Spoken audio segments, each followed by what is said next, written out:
The brilliant scarlet glow of a sign suspended above an urban street corner serves as a primary visual anchor for the modern nocturnal landscape. It is a light so distinct and penetrating that it has defined the aesthetic of city life for over a century, providing a luminous signature that remains visible through heavy fog and dense rain. Yet, the physical reality within those slender glass conduits represents a fundamental defiance of the standard rules of chemical interaction. Inside the tube, a solitary substance exists in a state of near total isolation from the material world. This is neon, the 10th element of the periodic table and the most uncompromisingly detached matter identified by science. It is a gas that possesses no odor, no flavor, and no willingness to participate in the chemical conversations that build the rest of our world.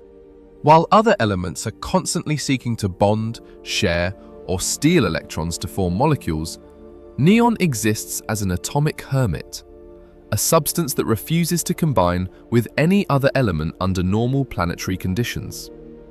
This lack of reactivity is not a choice, but a rigid consequence of an atomic structure that is physically complete. Understanding the hidden mechanics of the elements that structure our reality is essential for a deeper appreciation of the world we inhabit. Subscribing to the channel and contributing a perspective in the comments helps ensure that these detailed investigations into the fabric of our material world continue to reach those who seek a sophisticated understanding of science and history. The physical behavior of neon is governed by a state of total electronic satisfaction. To understand why neon is considered the most noble of the noble gases, one must examine the architecture of its electron shells.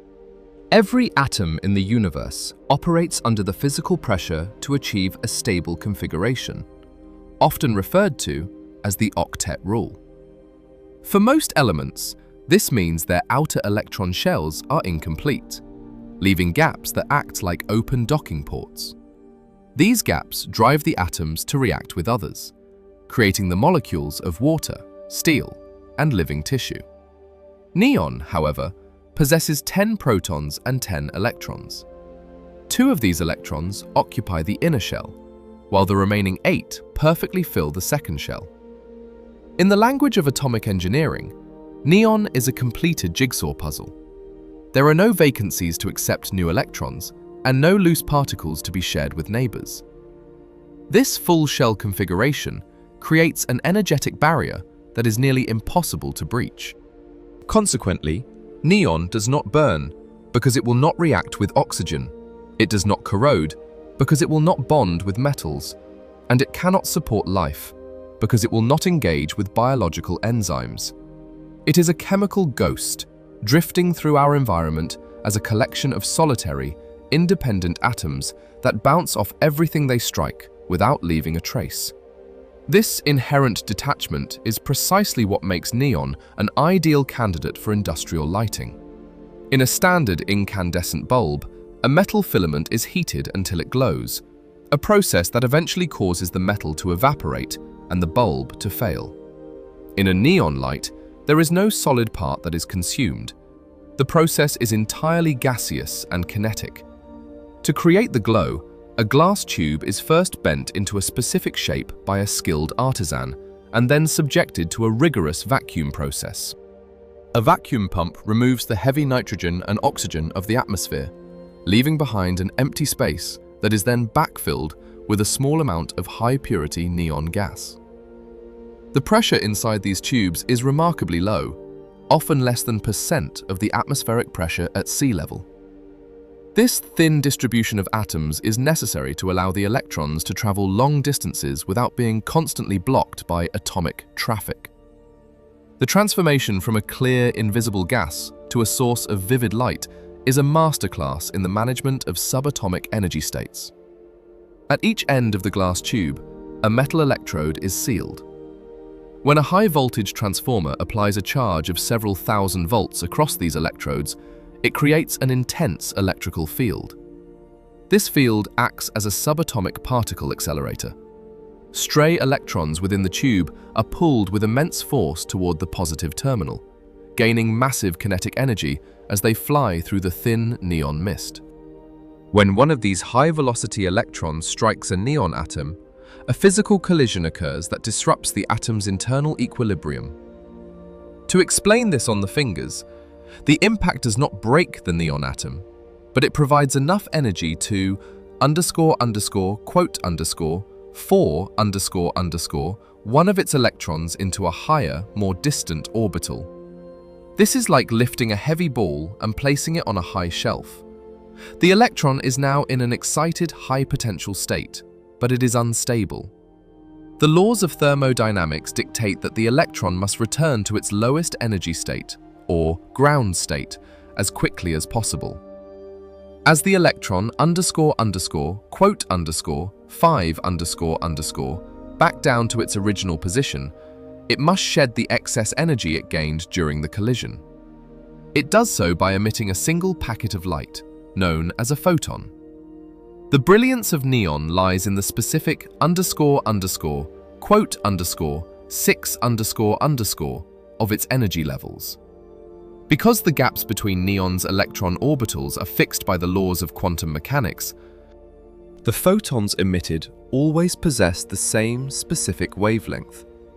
For neon, this wavelength corresponds to the reddish-orange portion of the electromagnetic spectrum, centered around 630 to 700 nanometers.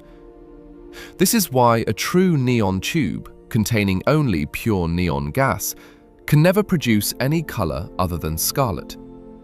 Every other neon color seen in a city, the blues, greens, and purples, is actually produced by different gases like argon or mercury vapor, or by coating the inside of the glass with fluorescent powders that translate the invisible ultraviolet light of other gases into visible hues. Pure neon remains loyal to its original fiery red.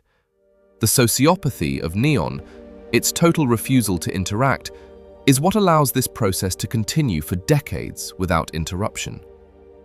Because the neon atoms do not bond with the glass walls or the metal electrodes, the gas remains pure and functional for up to 40,000 hours or more. The atoms simply cycle through states of excitation and relaxation, acting as a medium for the conversion of electrical energy into visible light without ever being consumed by the process. It is a closed system of high-stakes physics. If neon were even slightly more reactive, the electrical bombardment would cause it to bond with the electrodes, causing the light to fade and the tube to darken. Its arrogance and unwillingness to cooperate are the very engineering characteristics that make it the most reliable and durable light source in human history. This mechanical stability is complemented by neon's unique thermal properties. Despite the intense bombardment of electrons and the constant emission of light, a neon tube remains relatively cool to the touch, usually not exceeding 100 degrees Fahrenheit. This is because the process of luminescence in a gas is far more efficient than the thermal radiation of a hot wire. In an old-fashioned light bulb, of the energy is wasted as heat, with only becoming light. In neon, the ratio is significantly better. It is a ___12____, a demonstration of how energy can be manipulated at the atomic level to produce maximum visual impact with minimum thermal waste. The glass tube acts as a pressurized laboratory, where the most antisocial gas in the universe is forced into a state of glowing agitation, turning its internal ___13__ at being disturbed into the aesthetic foundation of the 20th century city. To look at a neon sign is to witness a paradox of visibility. We are seeing a substance that is essentially a non-participant in the world's geology or biology. It does not exist in the earth as a mineral. It does not flow in our blood as a nutrient. It is an alien traveler, a guest from the high-pressure interiors of stars, captured and confined in a glass cage. We have taken an element that wants nothing to do with us and found the one way to make it speak. by striking it with electricity until it screams in photons.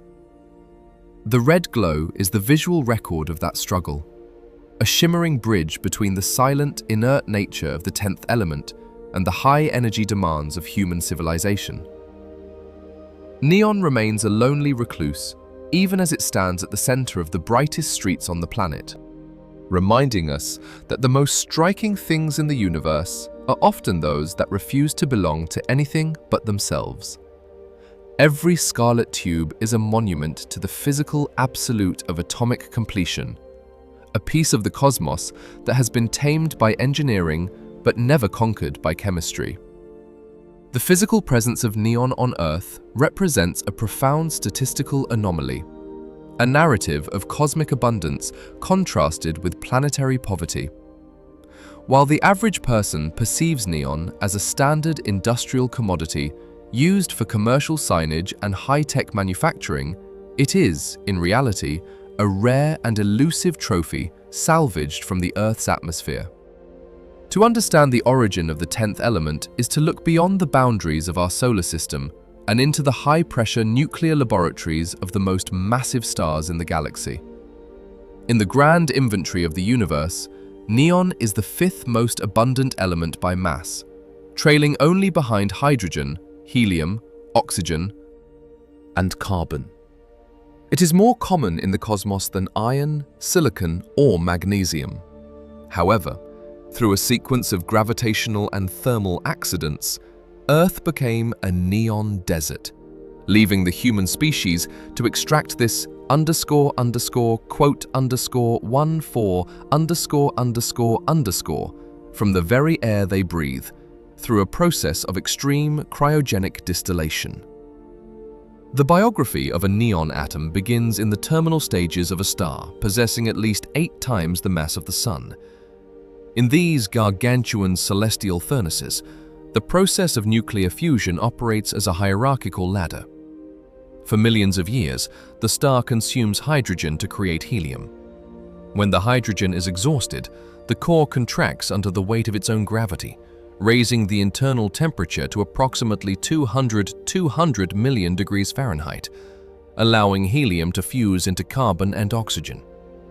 This cycle continues until the star reaches the carbon burning phase, a period of intense thermodynamic stress where the temperature climbs toward 1 billion degrees Fahrenheit. At this threshold, carbon nuclei undergo fusion to produce neon. This can be visualized through a simple mechanical analogy.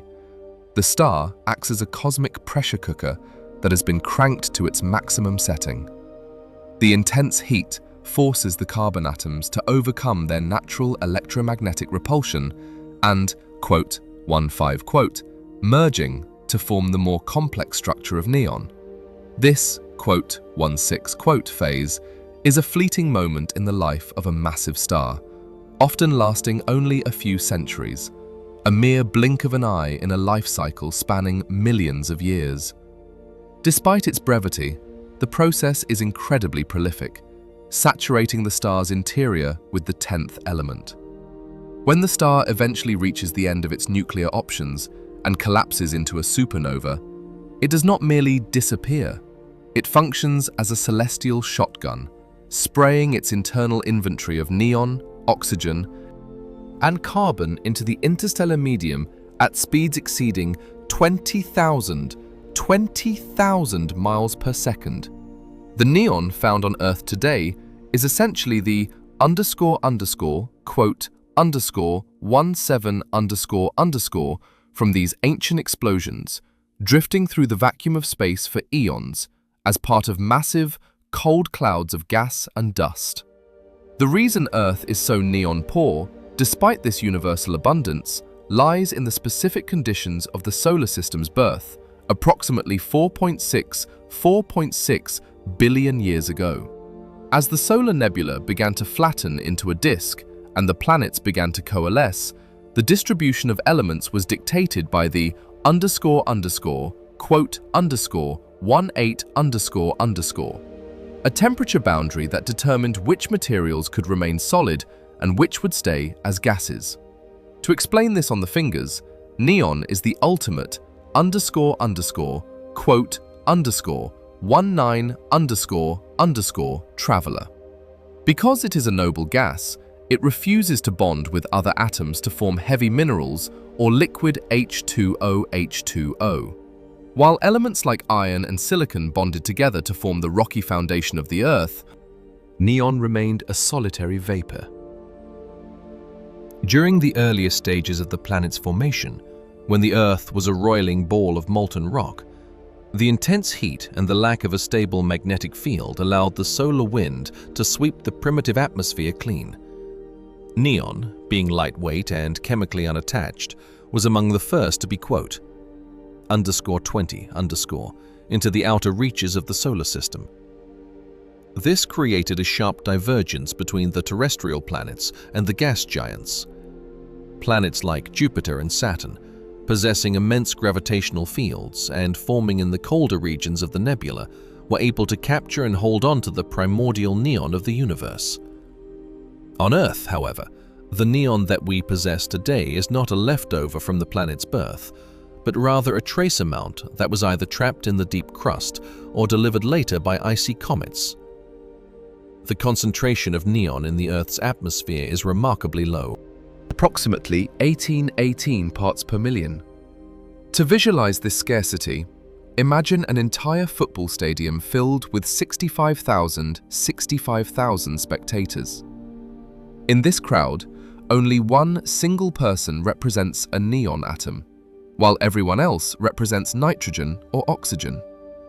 We are living in a world that is effectively underscore underscore quote underscore 21 underscore underscore, where the fifth most common element in the universe has been reduced to a microscopic trace.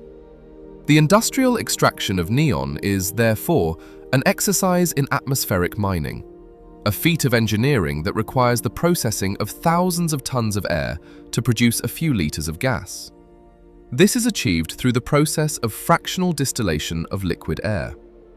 To understand the complexity of this task, one must look at the thermodynamic properties of the atmosphere. Air is primarily composed of nitrogen, 78%, and oxygen, 21%, which have boiling points of -320, -320 degrees Fahrenheit, and -297, -297 degrees Fahrenheit, respectively. Neon, however, possesses one of the lowest boiling points of any substance in nature, -411, -411 degrees Fahrenheit. Only helium and hydrogen remain as gases at colder temperatures. In a modern cryogenic air separation plant, the process begins by compressing massive volumes of atmospheric air and then cooling it through a sequence of heat exchangers. This is a masterclass in the management of thermal energy. As the temperature drops, the quote 22 components of the air begin to liquefy. First, the H2O vapor and carbon dioxide, CO2, are frozen out. Then, as the temperature reaches -300 degrees Fahrenheit, the oxygen and nitrogen turn into a pale blue liquid. At the very end of this process, a stubborn, non-condensable vapor remains at the top of the distillation column. This quote 23 is a mixture of neon, helium, and a small amount of residual nitrogen. To isolate the pure neon, this gas must be subjected to further cycles of cooling and charcoal filtration to remove the helium. It is a process of quote 24 on a planetary scale, where the industry filters the entire sky to find the rare, noble atoms that the Earth's gravity nearly lost. The cost of this extraction is high, making neon significantly more expensive than other industrial gases like argon or nitrogen. This economic reality means that every cubic foot of neon used in a scientific laser or a commercial sign is a highly refined product of the global energy grid. We are essentially using electricity to quote, _25 _ the cosmic leftovers that were spread thin by the winds of the early solar system. This makes the 10th element a strategic resource, as the number of facilities capable of performing this high-level cryogenic separation is limited to a few dozen locations worldwide. The cosmic accident of neon is that it exists on our planet as a, quote, 26 years of limit. It is a material that survived the high-energy birth of the Sun and the, quote, 27 of the Earth's early atmosphere to sit, invisible and unreactive, in the room around us. Every time we take a breath, we are inhaling approximately 10 to the 10th quadrillion neon atoms, yet they do nothing to our biology. They enter the lungs, move into the bloodstream, and are exhaled back into the world without ever forming a single chemical bond.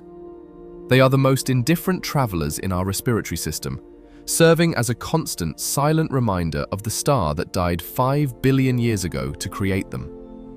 When we consider the transition of neon from a stellar core to a liquid air plant, we see a material that has been defined by its refusal to participate.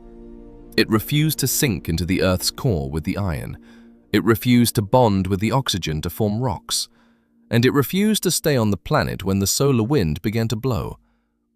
The neon that remains is the ___, quote, _28, ___, the fraction of a percent that was caught in the gravitational ___, quote, _29, _ of our world. We have spent the last century learning how to gather these scattered pieces, utilizing the laws of thermodynamics to force a, quote, 30 hermit into the service of our technology. To look at a volume of neon today is to see a substance that is fundamentally, quote, 31, but only, quote, _32, quote, by chance. It is a material that bridges the gap between the infinite abundance of the galaxy and the finite constraints of our planetary inventory. The, quote, _33, quote, nature of its presence is what makes it so valuable to the engineering mind. It is a material that provides a constant, non-reactive baseline in a world of volatile chemistry.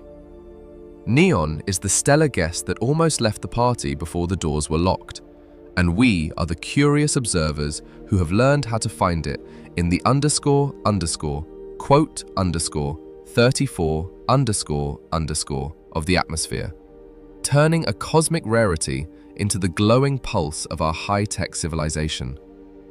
Every scarlet light and every precision laser is a testament to this successful hunt, a shimmering signal from the deep past that has been captured and refined for the modern future.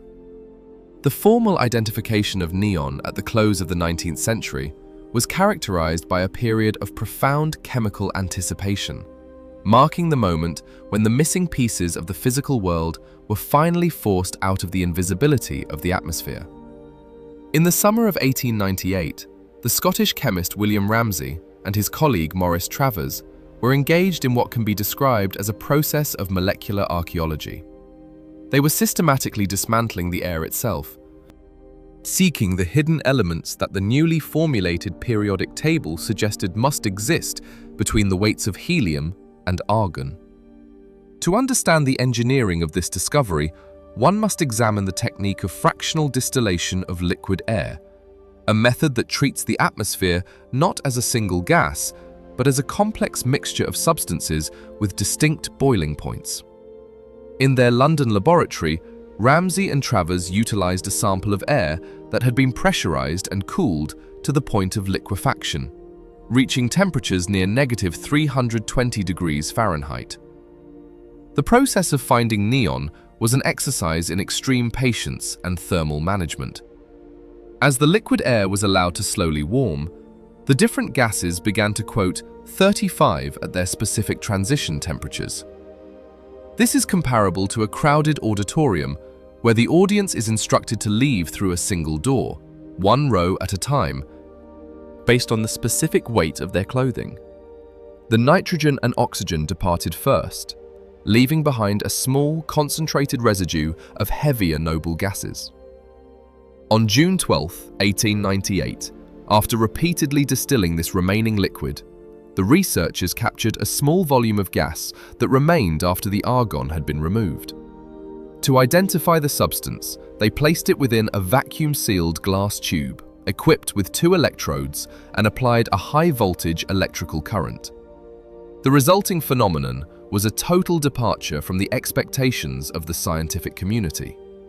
While argon produced a muted lavender glow and helium a pale yellow, the new gas erupted into a brilliant __36_36_ that filled the laboratory with a light so intense it seemed to vibrate within the glass. Travers later recorded that the brilliance of the light was __37__. This was the first time human eyes had witnessed the high-energy photon emission of the 10th element. Ramsay named the gas neon, derived from the Greek word __38__, meaning __39__, acknowledging that they had unlocked a material that had been hiding in plain sight since the beginning of the Earth's history. However, despite the aesthetic triumph of the discovery, the industrial world initially viewed neon as a scientific curiosity with no practical application. The gas was too rare and too expensive to be utilized for any standard lighting system, and it remained a laboratory trophy for over a decade. The transition of neon from a scientific marvel to a global industrial engine was facilitated by the engineering ambition of the French inventor Georges Claude. At the start of the 20th century, Claude was preoccupied with the large-scale production of liquid oxygen for the steel and medical industries. In his massive air liquefaction plants, he noticed that neon was accumulating as a persistent waste product, a gas that refused to liquefy at the temperatures used to capture oxygen and nitrogen. To explain this on the fingers, Claude was operating a giant atmospheric filter, and neon was the __40__ that was too fine to be caught. Instead of venting this waste into the sky, Claude began to collect it, amassing a significant inventory of the 10th element. Claude's primary challenge was not the acquisition of the gas, but the management of the electrical interface between the gas and the machine. Early attempts to create neon lamps were plagued by a phenomenon known as electrode sputtering. To understand this failure, one must look at the behavior of atoms under electrical stress. In a standard discharge tube, the high-velocity ions in the gas constantly bombard the metal electrodes. In early designs, this bombardment was so violent that it physically tore atoms of metal away from the electrode, causing them to settle on the inside of the glass. This created a dark, metallic quoty-one that absorbed the neon gas and dimmed the light within a few dozen hours. The tubes were effectively on their own components. Claude solved this engineering bottleneck in 1910 through a masterpiece of geometric redesign, the hollow cathode. By significantly increasing the surface area of the electrodes and shaping them into large cylinders, he lowered the density of the electrical current striking the metal. This ensured that the neon ions would strike the electrode with less force, preventing the erosion of the metal and allowing the tube to remain clear and functional for thousands of hours. This was the birth of the neon sign as a reliable industrial product. In 1912, Claude installed the first commercial neon advertisement over a barbershop on the Boulevard Montmartre in Paris. It consisted of 2 slender scarlet tubes that cut through the night with a clarity that made the flickering gas lamps and early incandescent bulbs of the era appear obsolete. The commercialization of neon represented a fundamental shift in the visual language of the urban environment, turning the __43__ gas into the primary tool for a new era of high-speed marketing. By 1923, The technology arrived in the United States when a Packard car dealership in Los Angeles purchased two quote 44 signs for the then staggering sum of $2,400. The impact was immediate and localized. The brilliant orange-red glow was so intense that it was reportedly visible during the day, causing traffic congestion as people stopped to scrutinize the quote 45 trapped in glass. Neon became the ultimate symbol of modern arrival. It was a material that transformed the business of branding from a static printed medium into a dynamic, glowing performance. As the technology moved into the 1930s and 1940s, the quote 46 of neon became synonymous with the growth of the American commercial landscape, specifically the development of Times Square in New York and the Las Vegas Strip. During this period, the production of a neon sign was a complex intersection of chemistry, glassblowing, and electrical engineering. Skilled quote 47 used high-heat ribbon fires to manipulate lead glass tubing into intricate cursive scripts and logos, a process that required a level of manual precision that could not be replicated by machines. The gas within these tubes was a high-purity product of the same fractional distillation process Ramsay had pioneered, but it was now being moved in train car loads. The aesthetic dominance of neon created what cultural historians call the quote 48 . Cities were no longer defined by their stone architecture, but by the layers of glowing gas that clung to their facades. However, this era also saw neon become a victim of its own success. By the mid-20th century, the proliferation of neon in quote 49 urban districts, motels, bars, and gambling halls, led to a social recategorization of the gas. It moved from being a symbol of high-tech luxury to a signifier of urban decay and transience. The word, quote, 50 began to carry a connotation of artificiality and superficiality, a quote, 51 that masked the realities of the city. Yet beneath this cultural fluctuation, the engineering characteristics of the gas remained uncompromising. While the business world eventually turned toward cheaper and more flexible LED technology for basic signage, neon remained the gold standard for high-fidelity light and artistic expression.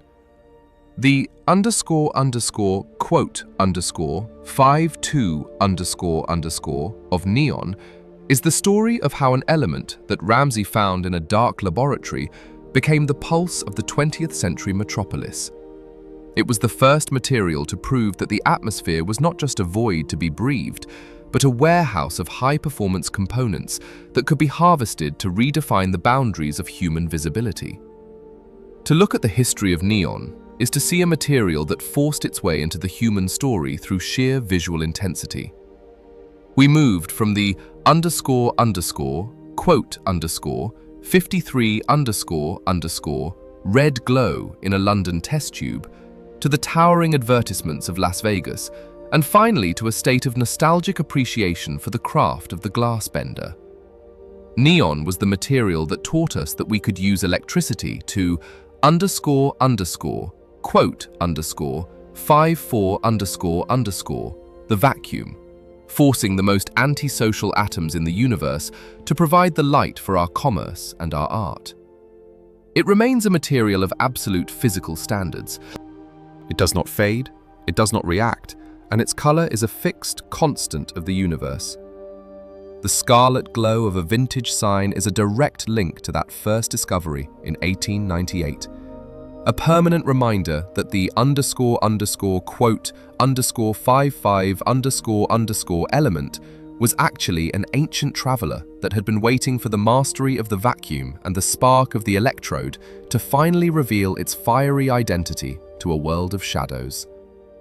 The contemporary digital infrastructure, characterized by the near-instantaneous processing of billions of data points and the seamless operation of a global communication network, relies upon a foundation that is far removed from the visible aesthetics of the 20th century city.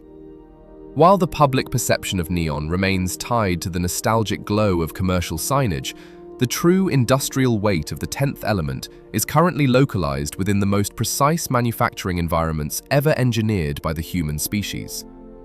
In the modern era, neon has transitioned from a source of illumination to a critical instrument of subatomic surgery. Without the continuous and high-purity supply of this noble gas, the production of the advanced microprocessors that power everything from high-altitude flight systems to the smartphone in a pocket would encounter a physical and technological wall. Neon is the silent and indispensable driver of the semiconductor industry, acting as the primary medium through which light is used to carve the architecture of the digital brain. The most vital application of neon in the 21st century is its role in the field of photolithography, specifically within the operation of deep ultraviolet (DUV) excimer lasers. To understand the engineering necessity of neon in this context, one must analyze the process of how a microchip is created. A modern processor consists of billions of transistors, microscopic electrical switches, etched onto a thin wafer of hyperpure silicon. These transistors are now so small that they are measured in nanometers, a scale so minute that thousands of these switches could fit within the width of a single human red blood cell. At this level of miniaturization, traditional mechanical tools are useless. The only __56__ sharp enough to draw these circuits is light itself. However, standard visible light possesses a wavelength that is too long and __57__ to render such fine details. The industry requires light in the extreme ultraviolet spectrum, and this light is generated inside a gas-filled chamber where neon plays the role of the primary structural regulator. The __58__ in an excimer laser is a portmanteau of __59__, referring to a molecule that exists only in an energized state. Inside the laser chamber, a mixture of gases, typically argon or krypton, combined with a trace amount of highly reactive fluorine, is subjected to high-voltage electrical pulses.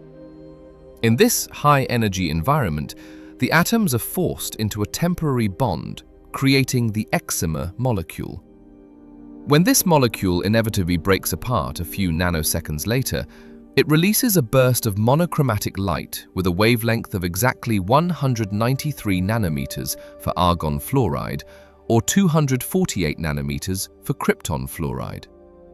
This light is the __60__ used to print the patterns of a CPU or a memory chip. However, neon constitutes approximately 95 to 99% of the total gas volume in this chamber. Neon's role in this laser system is that of a __61__ and thermal stabilizer. To explain this on the fingers, the process of generating the laser pulse is a violent and high-temperature event. If the chamber were filled entirely with reactive fluorine, the gas would immediately eat through the steel and glass components of the laser housing, destroying the machine in minutes. Neon, being chemically inert and _62_, provides the necessary physical volume and pressure without participating in the corrosive reactions. Furthermore, neon possesses a high thermal conductivity for a gas, allowing it to rapidly absorb and move the waste heat away from the electrodes. This ensures that the laser can pulse thousands of times per second with absolute consistency. If the neon were removed or replaced by a different gas, the laser beam would become unstable. The optical components would warp from heat, and the precision required to etch a 5-nanometer transistor would vanish. In this capacity, neon is the invisible stage manager of the digital age, ensuring that the light remains focused and the environment remains cool, while the subatomic blueprints of our technology are drawn. The extreme dependence of the global economy on this quote 63 was revealed during the industrial supply shocks of the early 2020s. The manufacturing of high-purity neon is not an independent industry, but a parasitic byproduct of the heavy steel industry. To understand the causal chain of neon production, the process begins at an air separation unit, ASU, attached to a massive oxygen-fed steel furnace. Because steel production requires gargantuan quantities of liquid oxygen, these plants process millions of tons of atmospheric air every day. As the air is cooled to cryogenic temperatures to extract the oxygen and nitrogen, the trace amounts of neon, those 18 parts per million mentioned previously, begin to accumulate as a quote 64 waste. This crude neon is then captured and sent to specialized purification facilities, many of which were historically located in Eastern Europe, particularly in cities like Mariupol and Odessa.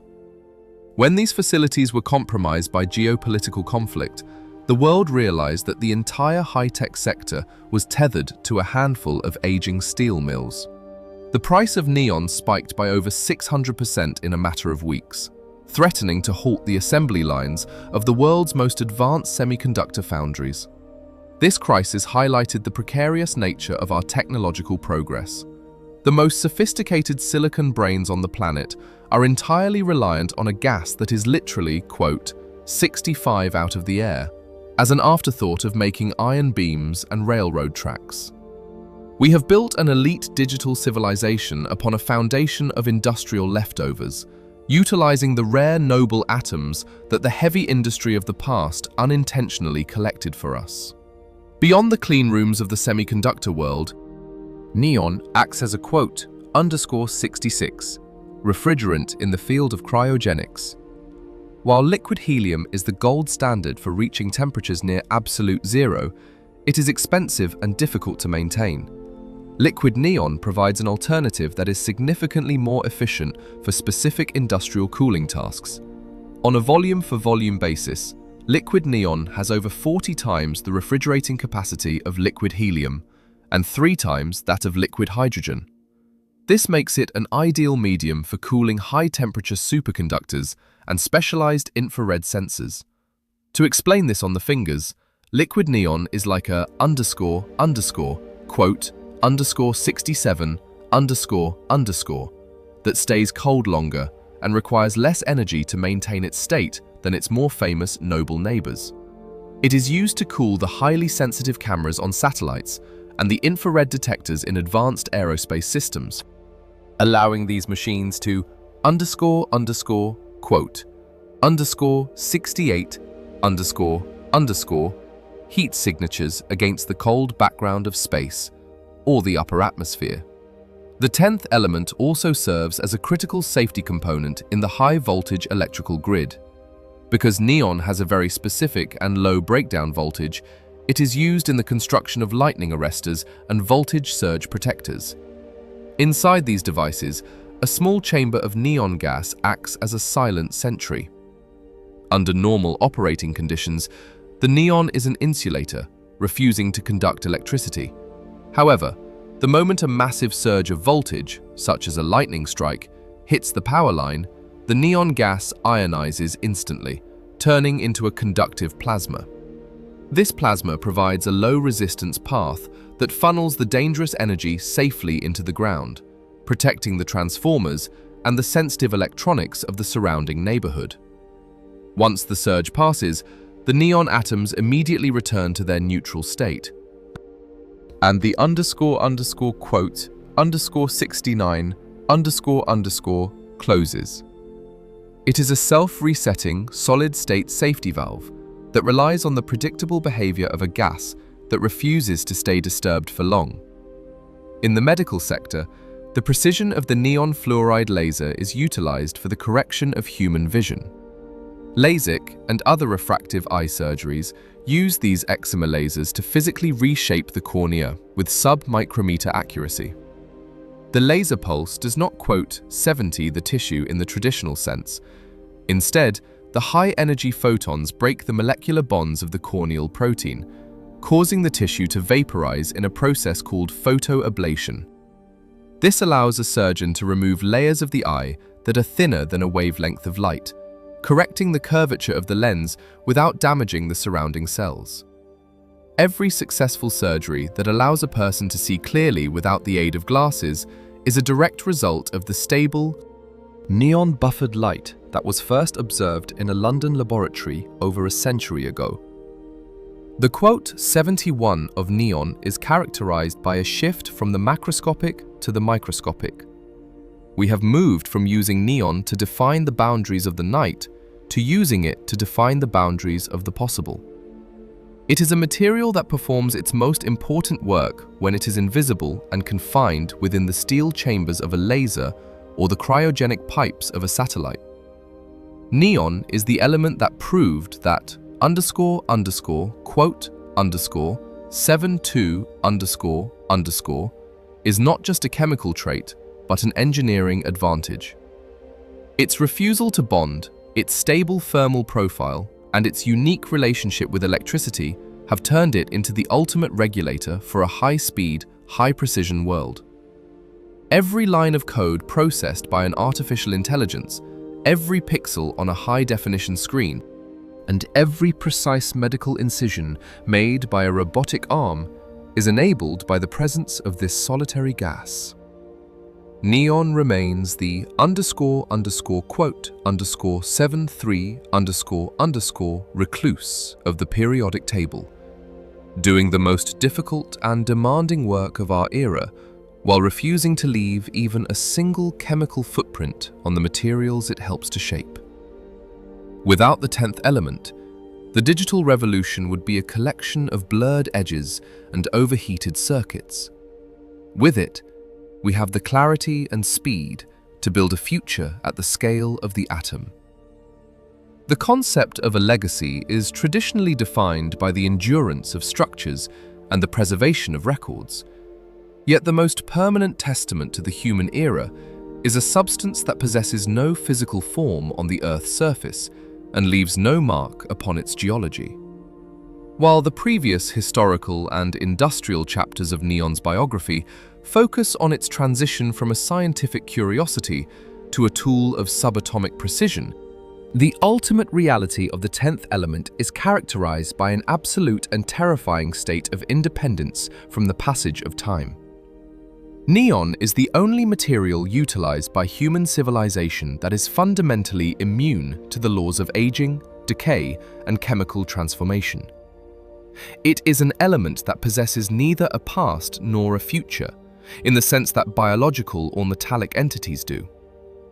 Each atom of neon currently facilitating the etching of a microprocessor or providing the scarlet glow of a vintage sign is an identical, pristine survivor of a stellar explosion that occurred billions of years ago. When these atoms are eventually released from their glass or steel enclosures, they do not decompose or oxidize. They simply return to the atmosphere, remaining in their original, high-energy state for an infinite duration. This unique characteristic ensures that neon is the most honest and unchanging witness of the human story. A material that will still be drifting through the cold vacuum of the galaxy long after the planet Earth has been consumed by its own sun. The fundamental reason for this immortality is the total absence of molecular entropy within the neon atom. In the macroscopic world, entropy is the measure of disorder, the force that causes a steel bridge to rust into a pile of orange dust, or a biological cell to succumb to the slow accumulation of genetic errors. This process is driven by the fact that most matter is in a constant state of chemical negotiation, attempting to reach a more stable, lower energy arrangement through bonding. Neon, however, exists at the maximum point of its own personal stability. Because its electron shells are perfectly complete, It requires no partners and seeks no reactions. It is an atomic fortress with no doors and no windows. To explain this on the fingers, if the elements of the periodic table were guests at a grand social event, neon would be the figure who arrives in a suit of impenetrable armor, refuses to eat, refuses to speak, and eventually leaves the room in the exact same condition as they entered. This lack of chemical __quote_74_ means that neon atoms do not experience the __quote_75_ of existence. They are effectively removed from the cycle of birth and death that governs the rest of the material world. This chemical arrogance ensures that neon will leave no traditional __quote_76_ in the Earth's sedimentary layers. When the cities of the 21st century eventually collapse and are buried under the slow accumulation of dust and silt, the archaeologists of the deep future will find the distorted remnants of our plastics, the oxidized signatures of our iron, and the mineralized structures of our concrete. But they will find nothing of the neon. Even if the glass tubes of a city like Las Vegas or Tokyo were buried miles beneath the surface, the neon gas within them would eventually leak out through microscopic fractures in the glass, rising through the soil and the groundwater to rejoin the atmosphere. Neon is a material that refuses to be buried. It is a permanent atmospheric resident that is only temporarily borrowed by human technology. This creates a unique industrial cycle. We extract the gas from the air through cryogenic distillation, use it to build our digital civilization, and then inadvertently return it to the sky. We are not __quote_77_ neon in the way we consume coal or oil. We are merely repositioning it. The journey of these released atoms represents the only part of our daily technological life that is guaranteed to survive the end of the world. Once a neon atom escapes its industrial container, it begins a long and silent ascent toward the boundaries of the atmosphere. Because neon is lighter than the nitrogen and oxygen that make up the bulk of our air, it possesses a natural buoyancy.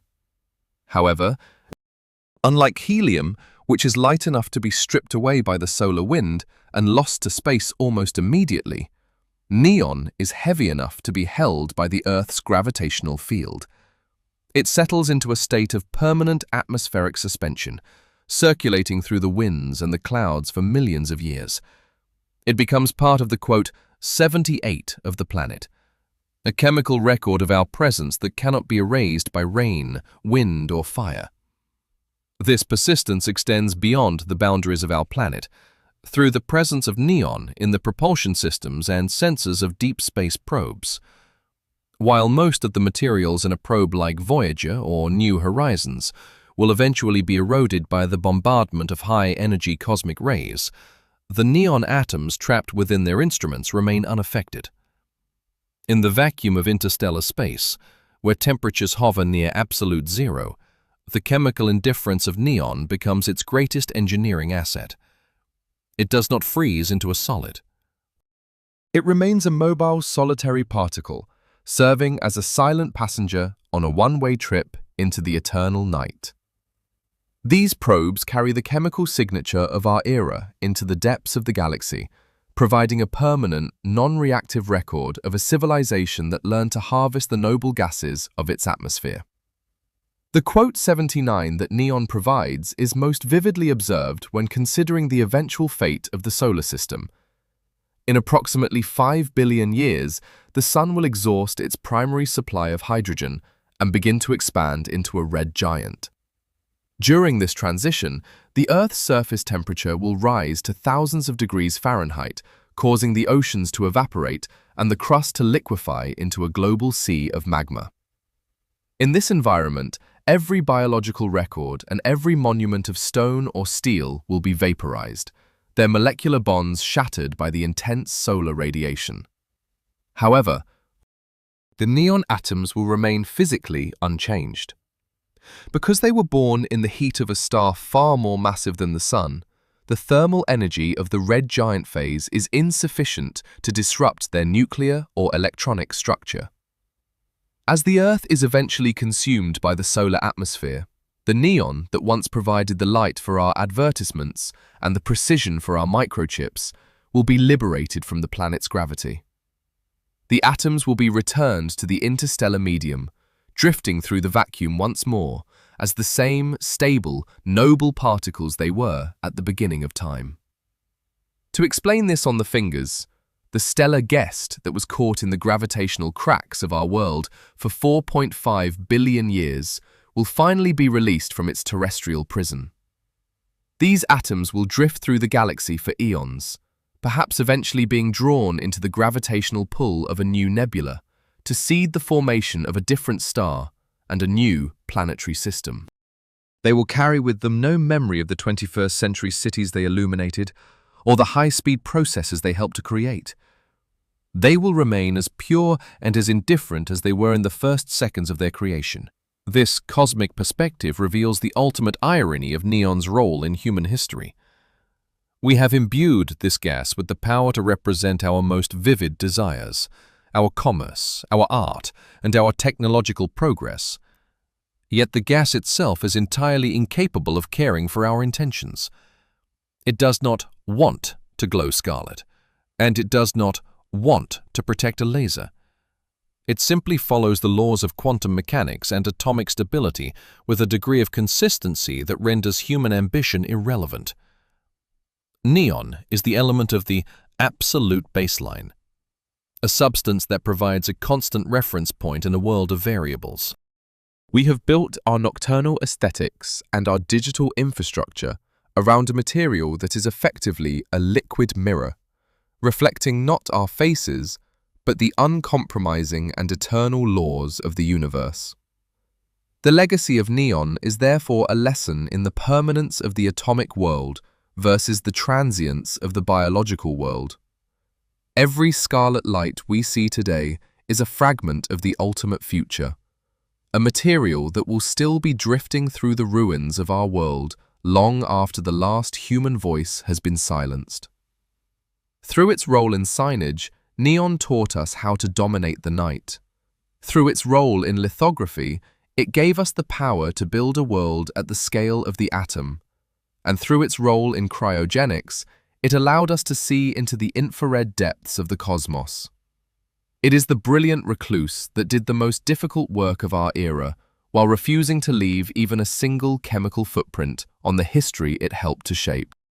When the story of Earth is finally concluded, and the last traces of human achievement have been reduced to atomic gas, the neon atoms will be among the final witnesses to the end.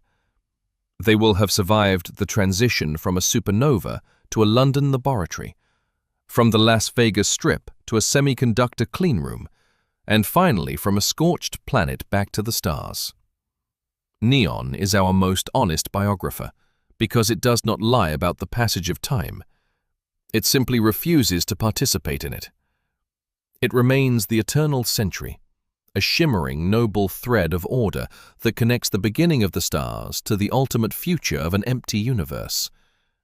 It is the arrogant ghost of the periodic table, the silent architect of our digital clarity and our urban beauty, proving that in a universe defined by change and decay, the most valuable thing of all is the material that simply refuses to be anything other than itself. Every scarlet photon emitted by a neon tube is a signal from a deep past that is simultaneously a preview of an infinite future, a reminder that we are merely temporary participants in a multi-billion-year cycle of energy and matter that is as indifferent and as brilliant as the gas that illuminates our path.